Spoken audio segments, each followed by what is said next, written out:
Law, o podcast sobre desenvolvimento de negócios no mercado jurídico. Este podcast conta com o apoio da CRWA, uma agência digital especialista em web design, e-commerce, websites e marketing digital. CRWA, há 14 anos entregando performance e resultados de comunicação. TKRA Contabilidade, a contabilidade certa para o crescimento da sua empresa. Já ouviu falar em Legal Design? Não? Procura por Bits Legal Design, criando documentos que qualquer pessoa entende. A questão de gênero convida a refletir sobre os papéis que a sociedade historicamente atribuiu a homens e mulheres, inclusive no ambiente familiar. Por muito tempo foi naturalizada a ideia de que pai e mãe exerceriam funções essenciais distintas, como se essas diferenças fossem determinadas apenas pelo gênero. E este é o tema do nosso episódio de hoje, aqui no Law, o podcast sobre desenvolvimento de negócios no mercado jurídico. Sejam muito bem-vindas e bem-vindos. Eu sou seu host, Gabriel Bidini, especialista em desenvolvimento de negócios no mercado jurídico, e estamos aqui com Camila de Jesus Melo Gonçalves, juíza de Direito em São Paulo, doutora em Direitos Humanos pela Universidade de São Paulo, mestre em Filosofia do Direito pela USP, graduada pela Faculdade de Direito da Universidade de São Paulo e professora da Escola Paulista da Magistratura. Camila, seja muito bem-vinda e obrigado por aceitar o nosso convite, viu? Bom dia, Gabriel. Eu que agradeço. É um prazer muito grande estar aqui com você hoje para a gente falar sobre gênero, que é um assunto que eu gosto muito. Ah, que bom, Camila. Camila, eu queria saber um pouco da sua história, como você foi parar no direito, era sonho desde criancinha ser juíza, como que foi isso aí? Não era, nunca, não era um sonho de infância, não tenho nenhuma história familiar de concurso, de funcionário público, então isso não era uma realidade para mim. Ao contrário, meu pai, meus dois avós, todos eram advogados. Então, assim, o concurso, ser juíza, eu nunca pensei.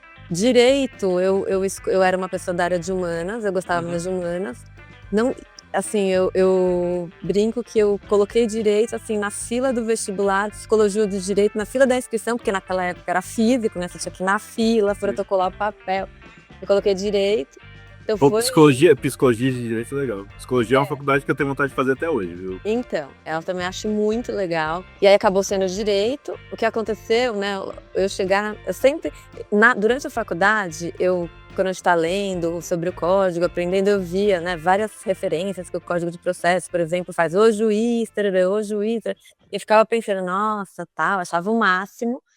Mas eu olhava o edital e achava, nossa, eu nunca vou estudar isso aqui tudo para passar num concurso. Eu não achava muito que era para mim, mas eu tinha uma certa fascinação. A estagiária no fórum, eu gostava de descer pelas escadas, passando pelo corredor das varas, olhando nas o João Mendes ali? Exatamente.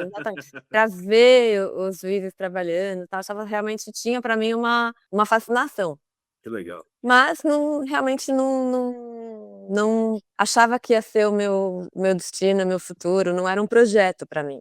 No 5º ano eu me casei, no 5º ano da faculdade eu me casei e eu fiquei grávida. Então, assim, o meu filho nasceu no dia seguinte do último trabalho que eu entreguei para me formar, da última prova. E esse momento, né, de ser recém-formada, eu tinha 23 anos, tinha um bebê, e ali foi um momento de meio que uma reflexão de como ia ser meu futuro a partir dali. E eu tinha a expectativa pessoal de trabalhar, né, eu tinha essa vontade de me desenvolver profissionalmente, além do aspecto familiar e da maternidade. E depois o meu filho, quando ele tinha mais ou menos 1 ano e pouquinho, eu comecei a mandar currículos para escritórios, para tentar, porque no 5º ano a gente sabe, né, que a gente geralmente faz um estágio num escritório e aí tem as chances de efetivação. O meu caminho foi que no 5º ano eu estava fazendo estágio, na Procuradoria do Estado. Então, acabou o estágio e também eu acabei. Meu filho nasceu em novembro do meu 5º ano. E aí eu não tive muito sucesso nessa entrega de currículos para ter algum tipo de possibilidade profissional. E aí foi ali que eu pensei: "Olha, eu acho que eu vou começar a estudar", porque estudar é uma coisa que só depende de mim. Porque eu brinco que eu mandava meu currículo, não me chamavam nem para tomar um café e falar: "Não temos vaga para você", tipo, era não tinha abertura nenhuma. E aí eu comecei a estudar nesse contexto, Uhum. acabei passando, foi muito legal. Aí foi uma realização de um sonho mesmo, fiquei Sensacional. muito feliz, muito, muito, muito feliz. Que legal. É, foi muito bom. Mas aí que assim que eu cheguei na magistratura, Uhum. em 1997, o ano que vem vai fazer 30 anos que eu sou juíza, Que beleza. e com um filho pequeno, meu filho na época tinha 3 anos. Aí no meu primeiro ano de magistratura eu fiquei grávida do meu segundo filho, então eu tenho 2 filhos. Uhum. E esse começo de carreira foi permeado ali pela era uma mulher bem jovem, né, eu tinha acabado de fazer 26, minha filha nasceu eu tinha 27, então antes dos 30 eu estava lá juíza com 2 filhos pequenininhos, administrando essa situação. Sensacional, Camila. E Camila, e a questão de gênero, como que veio? Por que que você resolveu começar a gostar disso ou se importar? Então, até eu contando para você essa história, eu vejo que eu já tinha passado por muitas situações de gênero, porque se você pensar, né, a maternidade é uma das questões de gênero que atravessam as mulheres profissionalmente. Depois a idade, eu era super jovem, depois um concurso de Uhum. magistratura que também envolve questões de gênero. Quer dizer, eu já tinha passado por muitas questões de gênero, mas eu não tinha percebido. Se eu te disser que eu sempre tive consciência de gênero, isso não é verdade. Uhum. Essa consciência de gênero para mim veio num processo que eu falo que eu tô em constante letramento, para mim eu não me sinto pronta nessa percepção de gênero. Acho que é uma coisa que a gente quanto mais a gente estuda e pensa sobre isso e vai vivendo, mais aquilo a gente vai percebendo onde isso aparece na vida. Isso começou a existir para mim, gênero começou a existir para mim como algo perceptível quando eu fui para o doutorado. Porque no meu doutorado, o tema do meu doutorado foi sobre transexualidade e direitos humanos. Interessante. Aham. E eu defendi esse doutorado em 2012. Nossa. Então assim, foi naquele momento porque para falar sobre pessoas trans, Sim. eu tive que estudar sobre gênero, identidade de gênero. E aí eu comecei a descobrir e estudar uma temática que não é discursos de direito, né, tipo, eu não Uhum. sei se hoje, em alguma matéria se fala sobre gênero, mas quando eu me formei, em 93, eu nunca tinha ouvido falar de gênero, talvez até gênero que eu digo, sem ser o gênero que a gente conhece, masculino e feminino, gênero como a antropologia Uhum. estuda, a sociologia estuda, é um tipo de eu acho que é forte falar que eu nunca tinha ouvido falar, mas eu não percebia como algo que dizia respeito a mim. Eu ouvia falar como algo longe, distante, mas não algo da minha realidade. O doutorado ainda foi uma aproximação com esse tema de uma forma mais intelectual, Uhum. estudando, eh, e ali também uma experiência de discriminação de gênero, porque assim, quando perguntavam para mim: "Ah, o que que você está estudando? Ah, doutorado em direitos humanos, qual é o tema?" E eu falava: "Transexualidade", as E aí? pessoas já olhavam para mim com uma cara assim: "Nossa, mas o que que essa pessoa tem para estudar isso?". Naquele momento ainda, eu falei: "Nossa, se eu estudando isso já sinto, imagina as pessoas trans como devem se sentir no mundo". Hoje eu acho que isso já está melhor, mas naquele momento, 2009, 2010, quando eu estava fazendo os créditos, definindo o meu tema, isso eu acho que tinha uma outra percepção social sobre isso. Sim. 2012 eu defendi, então eu tinha tido essa aproximação com o tema teórico, e aí, eu mais da metade da minha carreira na magistratura eu trabalhei em vara civil, com direito privado puro. E naquele momento eu fiquei com muita vontade de falar: "Será que eu não consigo aproximar os meus estudos em direitos humanos com o meu exercício na magistratura?".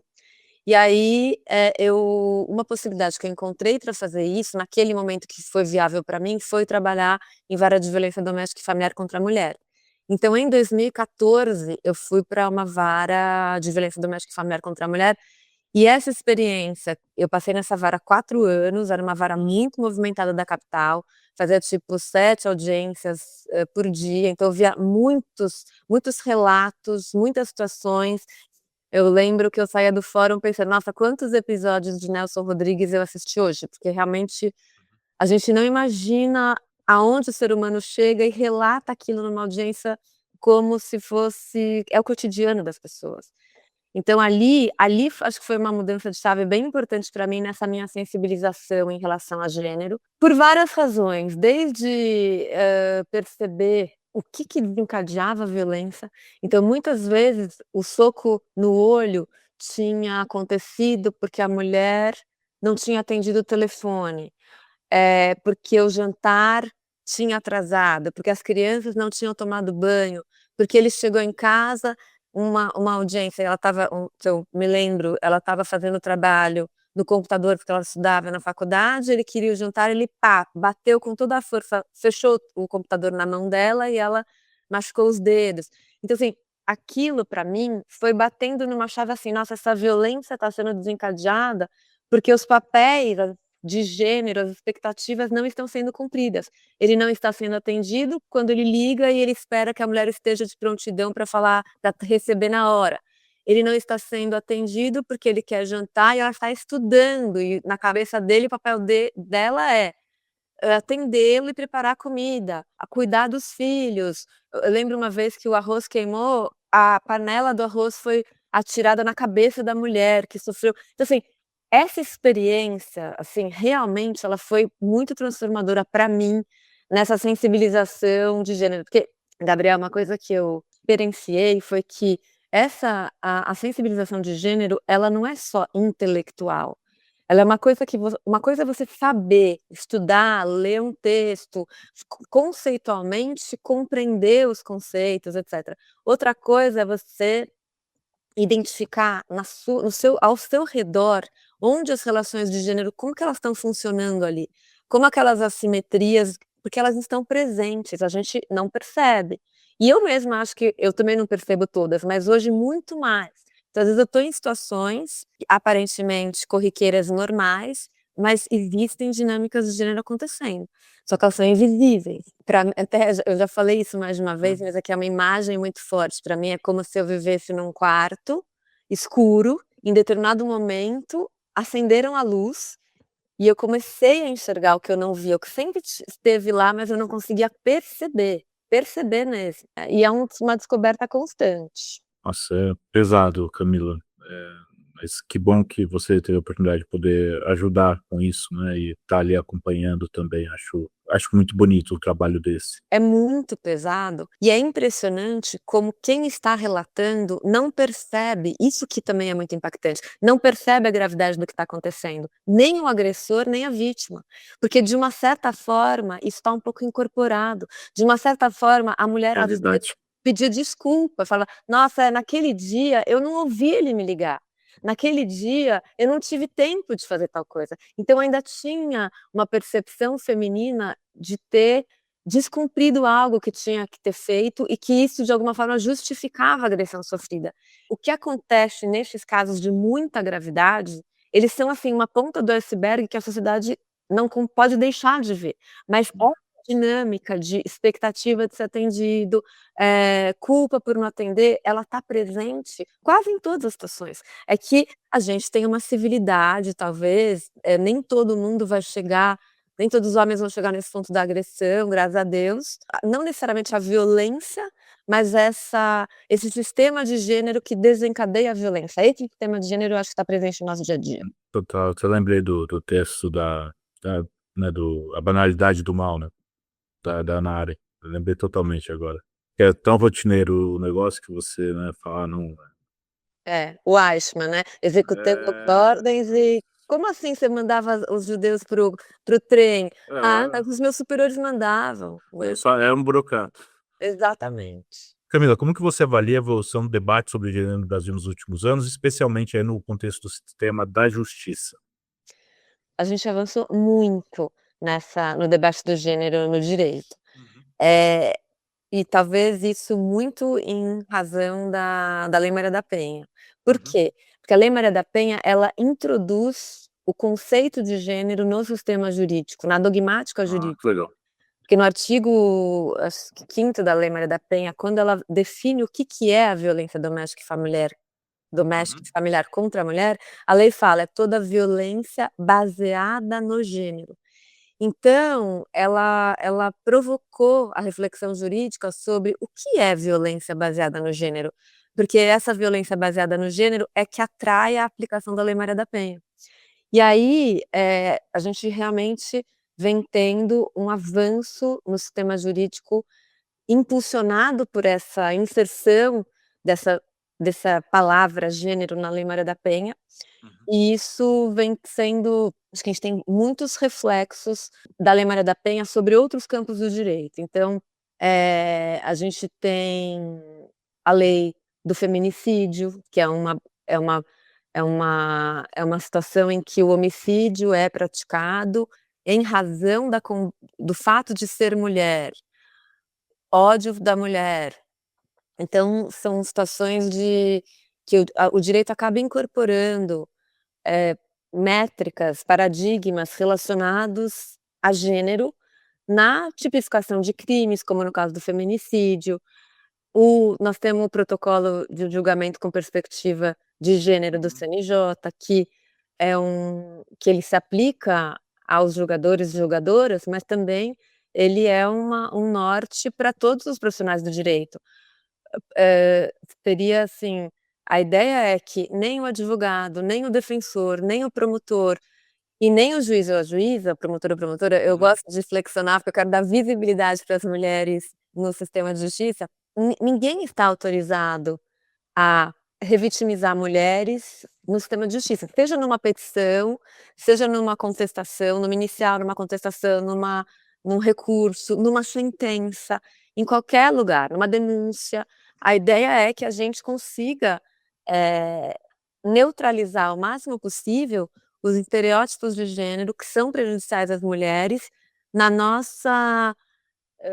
nosso trato jurídico, quer como alegação de persuasão, quer como fundamento de decisão. É importante a gente tentar neutralizar os estereótipos na nossa prática jurídica. Por via do CNJ também, o Brasil, agora estou falando do Estado brasileiro, tem sido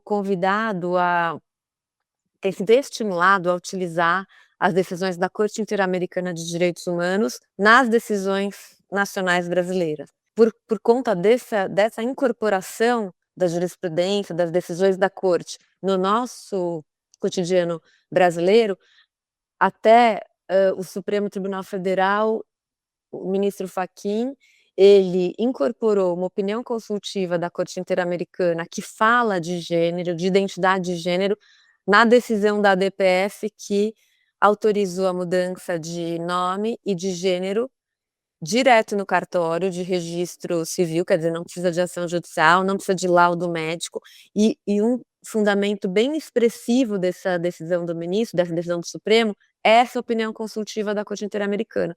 Então é esse diálogo de fontes em que a Constituição deixa de ser talvez a norma mais alta do sistema nacional, passa a ter uma abertura em que se busca conceitos e interpretações da Corte Interamericana, se incorpora isso no direito brasileiro por meio de decisões judiciais, e aí esse diálogo em prol dos direitos humanos. Falar de gênero não é só falar de homem e mulher, né? Gênero tem uma amplitude maior. Não sei se eu até antes de falar disso, não sei se você vai me perguntar disso, mas a gente conhece o gênero binário, que é o masculino e o feminino, homem e mulher. É o que a gente está acostumado. Mas as experiências de vivência de gênero, elas podem ser muito mais amplas do que essa rigidez binária do masculino e do feminino. Tem pessoas, por exemplo, que se reconhecem não binárias, elas não se identificam nem com o masculino nem com o feminino. E isso já tem sido reconhecido juridicamente. Nós temos uma decisão do Tribunal de Justiça do Paraná que autorizou uma pessoa a se registrar como gênero neutro, e temos uma decisão do STJ, a ministra Nancy Andrighi foi relatora e os demais ministros acompanharam, que também autorizaram uma pessoa ter um registro não binário. Então, assim, essa vivência de um gênero não rígido, uma experiência humana, começa a ter esse reconhecimento jurídico por meio das decisões dos tribunais de justiça, inclusive superiores. Esse binarismo de gênero, ele tem uma origem num binarismo biológico, em que se reconhece o XX e o XY como corpo feminino e masculino, corpos, né, biologicamente, de homem e de mulher. Como se só existissem duas possibilidades biológicas, disso se tira uma conclusão de que só existem duas possibilidades de gênero. Só que essa exclusividade de um corpo XX de um corpo XY não é uma realidade que se comprova na natureza. Existem outras possibilidades de corpos físicos, Uhum. que são os corpos das pessoas intersexo. As pessoas intersexo têm uma gama imensa de possibilidades de você ser Uhum. de viver a intersexualidade. Às vezes é algo que os órgãos internos não batem com os órgãos externos não têm aquela aparência comum que a gente identifica do homem e da mulher.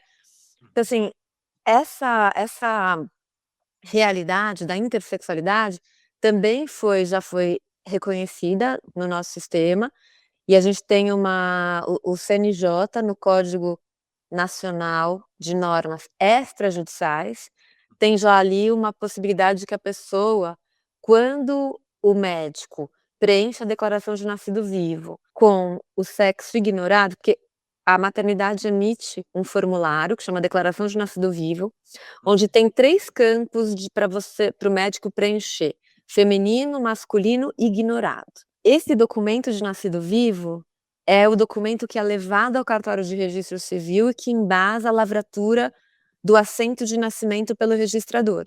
E é desse assento de nascimento que a gente extrai as certidões de nascimento. O CNJ regulamentou a possibilidade de, diante de uma dificuldade de identificar o sexo do bebê na hora do nascimento, em razão de uma intersexualidade ou de alguma outra causa, o médico está autorizado a preencher o quadradinho do ignorado.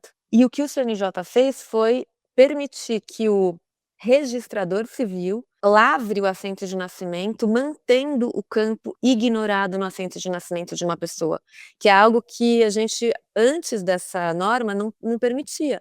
Era Uhum. obrigatório sempre ter constar um sexo definido, masculino ou feminino, no assento de nascimento. E isso acabava impulsionando cirurgias precoces em recém-nascidos para tentar adaptar num homem ou numa mulher, e que podia gerar depois problemas muito graves para a pessoa, porque na puberdade os hormônios que eram, produzidos pelo cérebro não batiam com o que tinha sido artificialmente construído numa cirurgia. Então assim, foi até o movimento social das pessoas intersexo que provocou essa mudança no CNJ, e a partir daí, quando uma criança é registrada como com o sexo ignorado, o que o CNJ permite é que ela, a qualquer tempo, vá ao cartório e declare qual que é a identidade de gênero dela, se é masculino ou feminino. Então, isso permite que o gênero seja autodeclarado, seja reconhecido pela própria pessoa e não escolhido pelos pais e pelos médicos, quando um recém-nascido nem se sabe como ele vai se desenvolver socialmente, né. Então aqui eu estou falando muitas coisas, mas é para mostrar como o gênero já está incorporado em muitas medidas e pra muito além da questão do feminino e do masculino, do homem e da mulher, no direito. E como provavelmente ainda é um campo que a gente vai ser muito desafiado no direito, porque o direito está construído na tradição binária do homem e mulher. Então, tem uma pressão social da realidade aí, de: "Olha, mas não tem só homem e mulher, como é que a gente faz?". E a gente no direito, que é uma área conservadora, vai tentando construir e adaptar, tentando acompanhar a realidade e entregar para as pessoas, respostas que sejam protetivas, né, delas. Camila, muito legal, tendo uma aula de gênero aqui, eu tô adorando a conversa. E, Camila, eu queria, para concluir, eu queria saber, na sua visão, você já falou um pouco disso, mas qual é o papel do direito e das instituições na construção de uma sociedade mais justa e igualitária em relação ao gênero? Eu acho que, o direito ele precisa servir em relação ao gênero como uma forma de inclusão e de proteção. Então, e que para isso acontecer, o direito não pode ficar cego a essa realidade. Então, nem ignorar as hierarquias de gênero em casos, por exemplo, de família, onde aparentemente o gênero não está tão visível, mas lentes de gênero podem ajudar ali a decidir de uma forma um pouco mais justa. Uhum. e também num papel inclusivo e criativo nesses casos em que não há ainda uma resposta jurídica. Então, se a gente for na nossa lei de registros públicos, a gente não tem esse terceiro sexo ou sexo ignorado como uma possibilidade, mas os tribunais estão autorizando esse registro no reconhecimento de que a identidade de gênero é um direito fundamental da pessoa e cabe ao Estado reconhecê-lo para que a pessoa possa ter um bom desenvolvimento da sua personalidade, ter a sua dignidade respeitada. Eu queria falar um negócio que é importante para mim dizer que quando a gente falar em protocolo de julgamento com perspectiva de gênero ou em proteção de gênero, não significa dizer que mulheres estão sempre certas, estão sempre boas e que homens estão sempre errados e são sempre malvados. Homens e mulheres são seres humanos que acertam e erram, que têm suas luzes e sombras, como todos os seres humanos. O que esse protocolo objetiva é tornar os profissionais do direito conscientes de que eles, muito provavelmente, introjetaram estereótipos e preconceitos de gênero que são muito duros em relação às mulheres e, às vezes, muito mais compassivos em relação aos homens. E que quando o julgador ou a julgadora, o advogado ou advogado, o promotor ou a promotora, de alguma forma fica meio cego por esses estereótipos, não consegue neutralizar essa lente preconceituosa, esse profissional, essa profissional deixa de conseguir olhar o fato da realidade em si, porque está enviesado por um preconceito inconsciente. E é nesse momento em que o fato não é olhado, porque a pessoa que está diante do fato está lendo aquilo por uma lente enviesada, estereotipada, nesse momento pode ter uma injustiça. Então, a preocupação é: vamos nos tornar conscientes dos nossos preconceitos e estereótipos de gênero, dos nossos vieses, para que quando a gente esteja diante de situações da realidade, a gente consiga enxergar aquela realidade em si e não esteja enviesado por um preconceito nosso em relação ao que estaria acontecendo ali.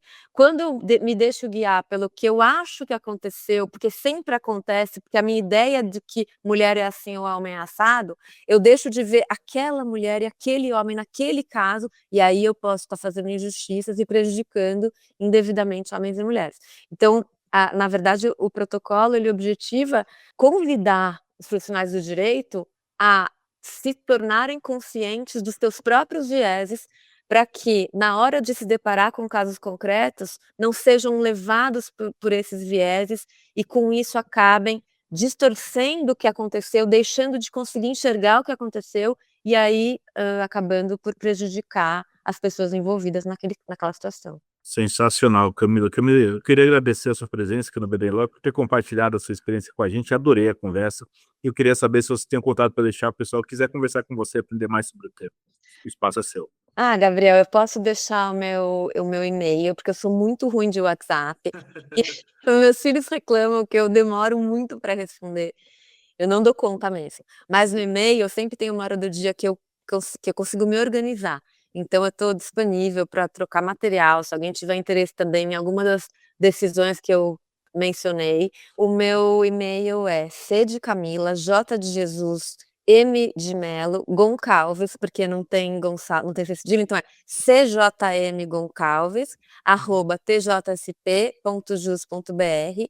Estou à disposição para fornecer indicação de acórdão, de material, de artigo, de texto sobre essa matéria e trocar com quem tiver interesse nisso, porque acho que a gente tem um longo caminho pela frente e é muito bom a gente estar junto.